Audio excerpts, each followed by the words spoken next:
Nah teman-teman, sekarang kita sudah bisa mengurus terkait dengan cara mengurus pemasukan dalam perusahaan di Badan Pertanahan Nasional. Bagi teman-teman yang ingin tahu lebih detail, bisa simak terus videonya.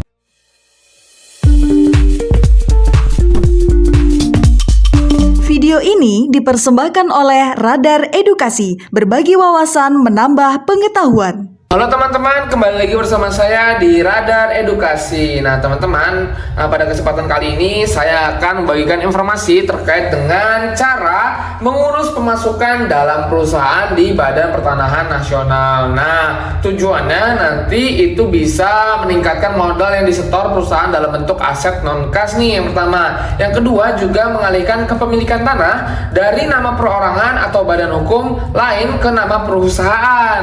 Nah yang ketiga juga memperkuat struktur aset dan nilai perusahaan. Nah apa aja sih prosedur dan juga dokumen-dokumen yang harus dipersiapkan untuk bisa melakukan peralihan hak pemasukan dalam perusahaan di Badan Pertanahan Nasional?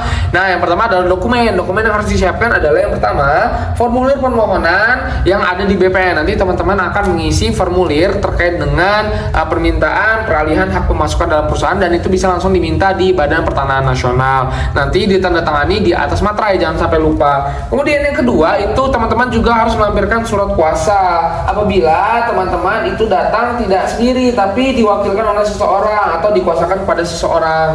Kemudian yang ketiga juga teman-teman, atau yang keempat ya, teman-teman juga harus membawa identitas dari teman-teman, baik itu KTP maupun KK.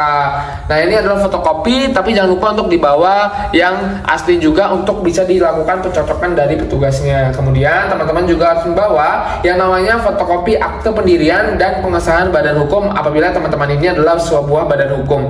Nah yang kelima, teman-teman juga harus membawa sertifikat asli dari tanah teman-teman itu. Terus teman-teman juga harus membawa akte pemasukan dalam perusahaan. Nah ini dibuat di PPAT ya sebelumnya.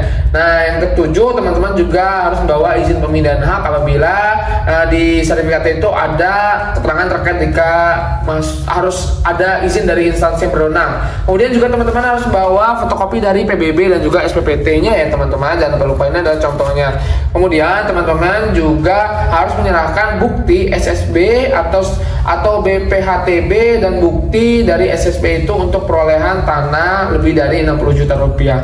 Nah untuk waktunya itu estimasi 5 hari kerja, dan juga untuk tarifnya itu tidak bisa diestimasikan karena sesuai dengan jumlah atau nilai tanah dari teman-teman itu sendiri. Nah untuk prosedurnya teman-teman bisa datang langsung ke BPN, nanti di BPN teman-teman bisa meminta formulirnya, nanti teman-teman bisa isi formulir yang tadi sudah saya sampaikan. Kemudian nanti oleh Badan Pertanahan Nasional itu akan dilakukan yang namanya pendaftaran peralihan hak nanti oleh PPAT ya teman-teman. Nanti di situ akan ada proses balik nama sertifikat, kemudian teman-teman diperintahkan untuk membayar biaya administrasi dan juga nanti akan diterbitkan sertifikatnya. Mungkin seperti itu teman-teman cara atau prosedur dari peralihan hak pemasukan dalam perusahaan. Terima kasih, sampai jumpa di video lain kali.